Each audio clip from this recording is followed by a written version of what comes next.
你知道吗？在缅甸也有富人区，这里豪车无数，甚至还售卖中国的新能源汽车。之前我们探访过缅甸普通人的生活，当地人月收入仅300人民币，国家战乱不断，随处可见捡垃圾的孩子和乞丐。但在缅甸第一大城市仰光因雅湖旁边，生活着缅甸最富裕的人，这里遍布高档酒店、高档商场，路上经常能看到劳斯莱斯、奔驰大 G 等豪华汽车。商场内甚至也售卖中国的新能源汽车，餐饮区更是有很多的中式餐厅。这个地方似乎和中国的大城市也没什么区别。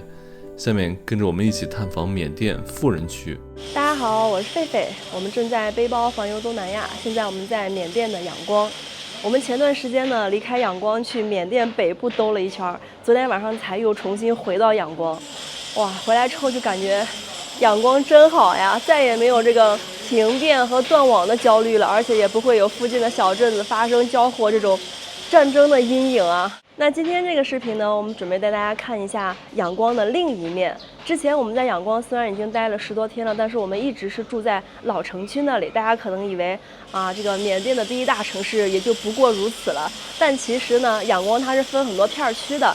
那今天我们准备带大家看一下仰光的富人区，或者说是仰光这里建设的比较漂亮、比较好看的一片区域。我们为了今天的参观，特意是住在了这个因雅湖的旁边。这个酒店虽然说挺安静的，但是它位置太偏了，所以里面没有多少游客。然后今天早上只有6个人在吃饭，所以早饭就比较简单，只有一个炒米饭和一份炒粉，就全是主食，全是碳水。不过没关系啦，我们等一会儿呢，从这个位置步行4分钟就可以到达因雅湖那里了。一会儿给大家看一下现代化的仰光是什么样子的。这2天有点感冒了，因为现在这个季节呢，缅甸进入了热季，每天白天最热的时候都38、39，快40度了。然后晚上这个房间就很热，很痛苦，就是有点怕冷，不敢开空调，但是又很热，既热又冷的，太难受了。大家听我今天这个鼻音。里面那个就是我们的酒店，虽然我们这一块看起来其貌不扬，但是我们这一块其实是富人区啊。对，大家看，这还有个做美容的，叫皮肤故事。然后这条路呢叫做大学大道，我们旁边就是仰光外国语大学，也是很有名的一所高等学府。我们这一片离因雅湖非常近，然后缅甸的富人区基本都是围着因雅湖住的，就跟我们那个西安曲江南湖一样，那一圈全是有钱人。你看我们这一片区域哈，这就不像之前在老城区那种房子都是窄窄的然后破破的，这都是小洋房，对，别墅，小别墅，每家院子都特别的大。哇，吓死我了！果然是富人区啊！哇，这2个看家护院了。对，哇，这家院子里停了一个奔驰E300，然后还有一个车我不敢看了，狗在咬我。快走吧。还有一个好像是丰田的一个越野车，没看清是啥。果然是富人区啊！哇，这家这上面这铁丝网用的可不少呢。看这边那个小洋房，一栋接一栋的，每一家都是做的安保特别的好，不光有狗，还有这种特别高的铁丝网。哇，又有狗，好吧，我还说没狗呢。快跑！快跑！这里面全是小别墅，你看，房子盖得真漂亮呀。对。我在网上看到啊，这一片区的这样一栋房子售价在1000万人民币，还是挺贵的。虽然说缅甸这个国家呢整体比较穷，但是哪里都有穷人，哪里也都有富人。缅甸毕竟是一个有着5000多万人口啊（括号这个人口是存疑的，因为最近这些年呢，这个军政府已经不具备统计全国人口这个能力了，所以这个数字是不真实的。在这么大一个国家，这么多人口啊，肯定有相当一部分有钱人的。他们应该都是在这一片区了，我们带大家逛一下啊。这果然是仰光的富人区啊！哇，这块的车都不带停的，一辆接一辆的。在富人区这一块啊，唯一没有这种铁栅栏的就是佛寺了。这是又是一个佛寺，叫什么因雅湖佛寺。哇塞，这里边好安静啊！我们现在去湖边的路上穿过了一个寺庙，然后这里面竟然有一只巨嘴鸟。超哥说这个鸟只有公园里才有。对，刚刚这个僧人师傅帮我们把它从那个架子上砸下来，让我们看一下。哇，它嘴好大呀！我的个天哪！哇，这个嘴有点像恐龙啊！我没有见过这种鸟啊。对，还跳着走。我还以我第一眼以为是孔雀，它尾巴好长。第一眼以为是恐龙呢，好像恐龙，你看这走路姿势。它感觉有点吓人，有点怕人。咕咕咕！那鸟射孔了，你们别靠近我，别靠近我，我没看着你们。这个鸟一定是个哀鸟，不是异鸟。哦，还有孔雀。明格拉巴。那师傅给我们指里面还有其他动物，让我们看看。哦。哇，还有一只那个巨嘴鸟。哦，这是个小型的动物园啊。哦，是呢，这是不是寺院自己圈养的？这是。对，寺院自己圈养的。啊，那个鸟看着好笨啊，那个大嘴鸟。它感觉像柯基，身子大腿短。哦呦，还在叫。孔雀还在叫呢。我觉得这片区域很少有外人来。你看我们几个来了之后，一圈的师傅都出来围观了。对。那个头，天哪，好像个霸王龙啊！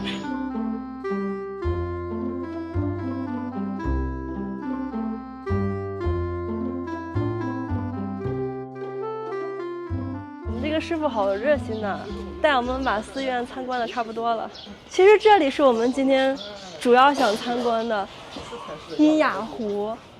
哇塞，这还是缅甸吗？这还是我们10几天前认识的那个仰光吗？这太漂亮了吧！好像南湖啊，这点。对，阴雅湖这旁边啊，不愧是仰光甚至缅甸这边的富人区。哇，看这边宁静的湖水，旁边各种各样高楼大厦，跟我们在仰光的别的城区见到的建筑群完全是不一样的。看到这边，真的觉得是一个高度现代化的城市，特别的漂亮。仰光毕竟是前首都嘛，而且之前呢，英国殖民者在这儿经营了那么多年。我们如果不是那天去那个汽车站，从出租车上看到了这一片区域，我们会认为仰光就是我们住的那片了。对，真的，因为那一片很多这个英国殖民时期的建筑，还有当时他们留下来的这个政府呀什么都在那边，就没有想到这边还有这么好看的地方。涛哥，你觉得让你在这儿1000万买一套别墅怎么样？你给我给1000万，我就给你买。就值不值吗？你觉得？我觉得不打仗还是值的，打仗了还是有点慌的。大家说值不值？这种环境下，别墅3层，然后下面带特别大的院子，1000万人民币值不值？我们这个寺庙的师傅化斋归来了，还推着车子去化缘去。车子上绑的是这个佛旗。富人区就是不一样，你看这边还有自动浇水的呢。我们现在是转到了阴雅湖的另外一侧了。刚刚我们在那儿那个寺院那里，这会儿我们绕了一个小圈过来了。这条林荫大道太美了，这个树啊挡下来之后，里面特别凉快，而且是在湖边儿。你看本地的居民在这儿聊天的、睡觉的，对，干嘛的都有。只不过呢，刚刚我们在街头的那个小花园转的时候，那有2个荷枪实弹的警察在那儿，我们拍的时候没注意到，然后瞬间把相机收回了，吓一跳。在缅甸呢是不能直的拿着这个对着人家拍的。所以说这边警察这么多啊，还是荷枪实弹，就预示着这边的情势还不是很安全。这栋楼看样子是一个居民楼，我看到阳台有人晾着被子啥的。对，公寓楼。然后这边呢有点像写字楼。总之呢这一片就是整个仰光比较富裕的地区了。对。然后我们在这儿走，还看到一个巨大的广告牌，大家看那个广告牌，上面写的是仰光国际学校，应该是仰光这边富人们的孩子上的学校，可能从小要把英语啊、语言啊、这种礼仪啊做一些加强。这一片绝对是一个 CBD 了。对，你看前面那儿有一个特别大的商场，然后这边是这个高档的写字楼，后面还有一个比较高档的酒店也在这儿。在后面那一片好像有几栋高层，我看样子像是居民楼。对，哇，这地儿真不错啊。是。说它是西安的南湖，这个片区不过分吧？对，差不多。而且这边还有很多的监控，在缅甸这监控特别的少见，但这一块监控真多。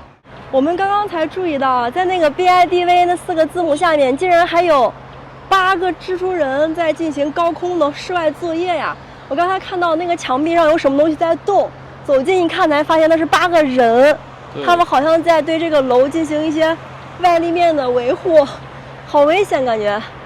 这个位置离地面感觉有20多层吧，24、25层的样子，还是挺高的。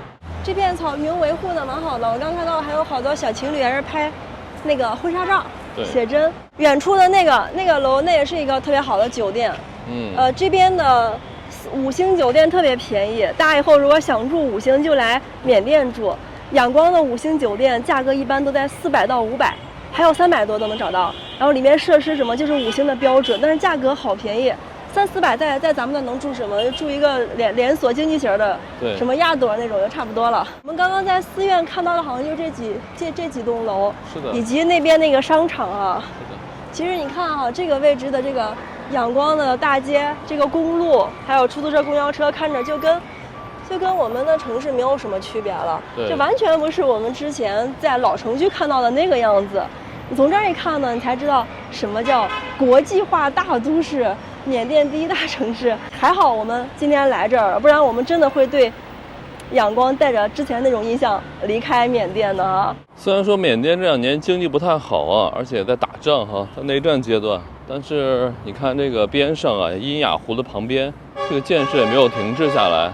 还有很多的基建在动工，这边应该在建一个商场什么的吧？上面写的是"我爱仰光"，我们爱仰光。我们爱仰光，我们爱仰光。这里好多年轻人啊。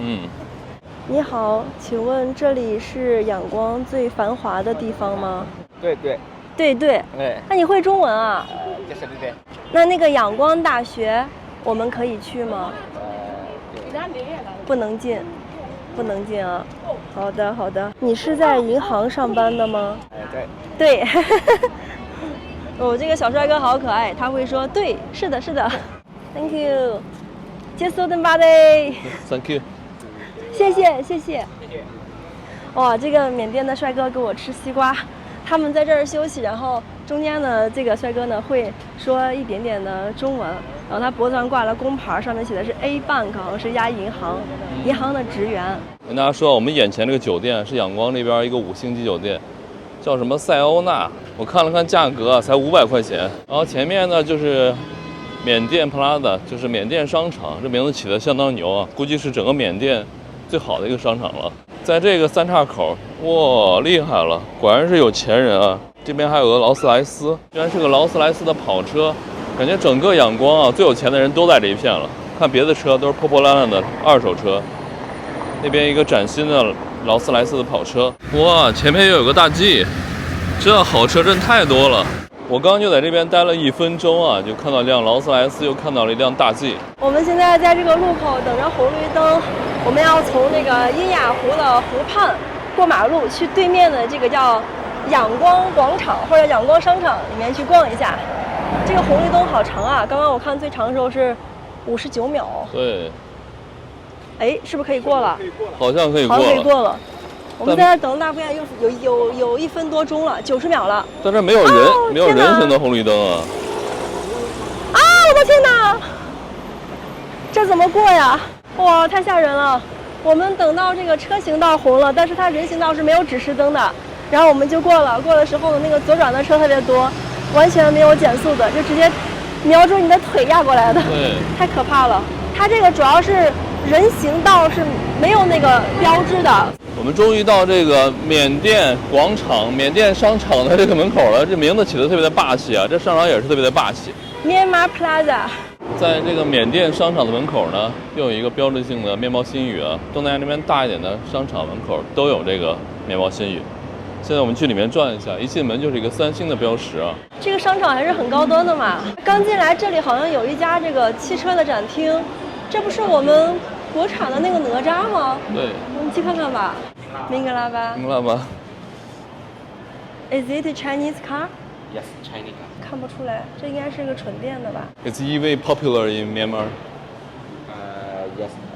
This car is now Myanmar is popular. How about the BYD? BYD in China is the most popular car. Yes.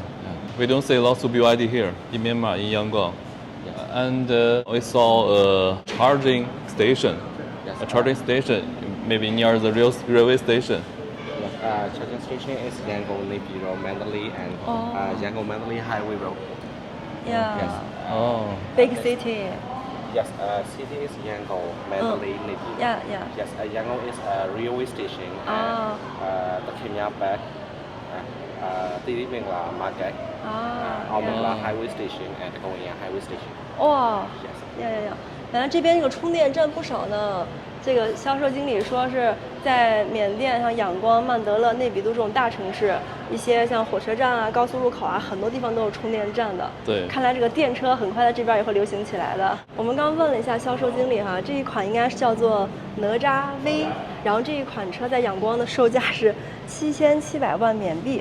然后除上汇率，现在民间汇率算下来大概就是16万人民币。对。然后同款的车在中国好像就比较便宜了，缅甸还是挺贵的。不过我们刚才问了一下这个销售经理，说是不是缅甸车贵是因为关税贵？他说不是，因为这款车的版本比较高，跟国内的还不太一样。对，是这样子的。然后这经理跟我们说，现在这个电动车越来越受欢迎了。对对对。Which year did this car go into the Myanmar market? Yes, 2023. 因为我看到这边有很多大城市的那个充电站都是建好了，但还没有投入运营，应该就是最近这1年半年才修的这个充电站。对，所以电车进来这个市场应该时间也不长。我们刚刚跟销售经理聊了一下哈，就说这个缅甸的平均工资大概不到100美元，那这辆车这么贵，都是卖给哪些群体呢？然后经理跟我们说是全缅甸的富人都住在这里，都住在仰光的这个阴雅湖周边。All Myanmar rich people live here. Yes. 所以销售经理说是有 many rich people， 所以这个车其实不愁卖的。对。缅甸人口也比较多嘛，他们很多从事比如说像玉石、宝石这个翡翠生意的人，大家有钱之后都选择在仰光这里买房置业，所以这辆车对他们来说不是什么难事儿。我们刚才大街上还看到很多更好的车，像什么那个魅影、劳斯莱斯魅影，然后奔驰那个大 G， 我天，这车在哪里都算豪车哈。说实话，这个商场啊的规模就像中国一个地级市随便一个商场，但这已经是缅甸那边最大的一个商场了。这家 MK 里面好像是各种品牌的都有啊，我看到有卖包包的那个品牌，然后还有一个，那个 T 不烂里面也有啊。对。那个鞋挺贵的，那个鞋去年我在我们国内买了一双1000多块钱呢。我看这儿也有一个专柜，商场里面感觉还不错哈。对。还有一些那个比较好的护肤品的品牌，然后彩妆，还有女孩的这个包包，一些比较轻奢的品牌这儿都有。对。这个师傅也在逛那个寺庙，逛那商场呢。看这商场里面的女生啊，不管是这些柜姐啊，还是这些顾客啊，都是还挺体面的。跟仰光另外一片区域啊，挺洋气的，是完全是不一样的。我们在缅甸每次进这种商场，你就觉得，打开了新世界的大门，它跟外面就完全是两个世界。其实你看这个商场里面，其实东西都还挺贵的哈，最少都是几百上千的，因为缅甸人工资1个月就几百块嘛，对，就随便你买个啥都需要1个月甚至半年1年的工资去买。但是这个商场呢，你一出门，外面就有小孩伸手问你乞讨，对，就是这样的一个社会，这样的一个世界。是的，感觉好割裂。我们刚刚路过了一家阿迪达斯那个童装店，然后有个小朋友的妈妈从里面给小朋友买了一双鞋，小孩就这么矮，感觉就2、3岁的样子。然后那双鞋呢，据我了解的话，那家店的小孩的鞋最少也要300块钱吧。然后我们刚从商场进来的时候，门口就有一个乞丐的小孩在翻垃圾桶找吃的，就这样的一个世界。我每次来到这儿，我觉得哇，冲击好大呀。我们现在到商场的2楼了，商场的2楼呢，就是卖一些卖餐饮的，什么吃的都有。然后狒狒在这儿要一个果茶，柠檬茶。它这一层好像是 ，Thank you。它这层好像半层是那个大超市，特别大一个超市，另外半层啥都有，衣服、护肤品，对，还有就中间这一块展台全部是吃的、喝的这些快餐之类的。是。我现在在商场里面买一个果汁哈，给大家看一下价格，好便宜。我买的是这一款冰柠檬茶，只需要3块多人民币，1700。然后旁边的这个蜂蜜柠檬茶也只需要4块钱，其他的也差不多吧。2000左右吧。咖啡的可能有的贵点，也是8块钱。咖啡的我看最贵的也就是个3700吧，3700是最贵的，7块钱。对，都挺便宜的。这么快 ？Thank you。好了，好快呀！我的这个叫什么冰柠檬茶。在2楼呢，除了卖吃的，还有一些鞋的品牌，像那有个斯凯奇，还有一个恩尔克。3楼又是比较杂，它这边商场就没有一个特别明显的区分。哇塞，3楼好像都是卖数码的。他说是数码吧，旁边又有卖一些吃的。这边是那个护肤品。对。然后这边是手机，还有一些家电，我看到了三星、夏普啊，卖电视的。我们上4楼看一看，4楼也是个餐饮啊，哇，这是一家贡茶，是的，是的，看到了贡茶哎，不知道跟我们喝的一样不？看杯子长得一样。哇塞，这层好多那个中餐啊，前面那家好像是卖那个广东早茶的吧？是的，像是。这还有一家螺蛳粉，酸辣粉、螺蛳粉，哇塞，贝贝看着走不动了。这必须得整一碗呀，明格拉巴。哦，他们家有那个盖浇饭、排骨面、猪蹄儿面，哇，还有螺蛳粉。哎，太遗憾了，没有吃到螺蛳粉，因为现在才10点多，商家说那个汤还没有熬好，让我们再等一会儿。我们先去转转吧。这家是卖这个过桥米线的，这是不是云南菜呀？那啥都有啊，对，它既有过桥米线，还有那个上海那种生煎包，然后还有北京的烤鸭，啥都有，有中餐馆。我们来这里看一下贡茶吧，这个是菜单。我刚才问了一下这个美女啊，她说这个贡茶在仰光这里最畅销的是这一款，叫珍珠奶茶，然后小杯的是3400，就是7块钱，中杯的4200，8块多一点儿。然后我要个大杯，大杯的也就是10块钱，4900缅币。付钱，half sugar and ice。我觉得哈，这个贡茶的价格在缅甸算是比较贵的，就包括我们刚刚去那家螺蛳粉那儿看的，价格也挺贵的，要24、25一碗。我感觉这个价格在缅甸算是非常高了，比当地人日常吃饭的这一餐能贵个5倍左右了吧。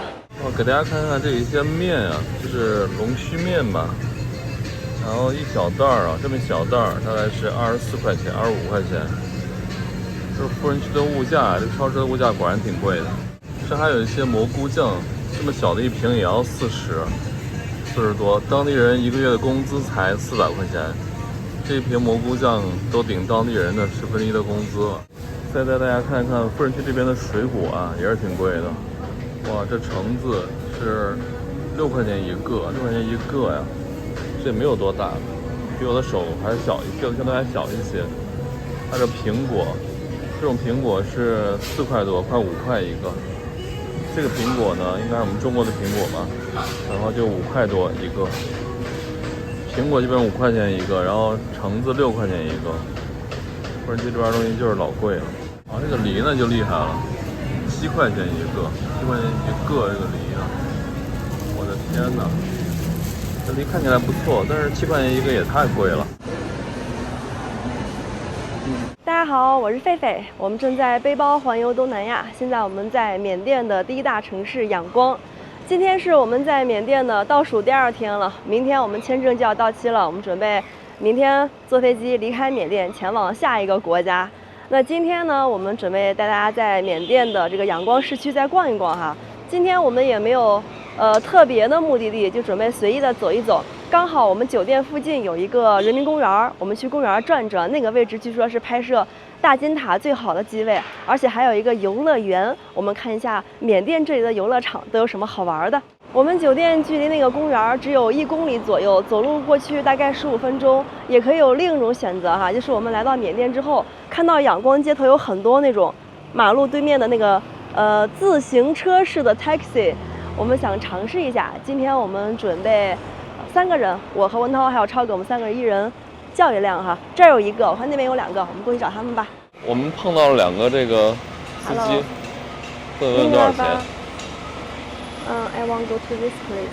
我们的酒店距离那个游乐场大概是0.8英里，也就是1公里多一些，走路大概17、8分钟吧。我们酒店门口呢有一个这样子的自行车 taxi 站，然后我们刚刚问了一下哈，坐这个车过去是多少钱？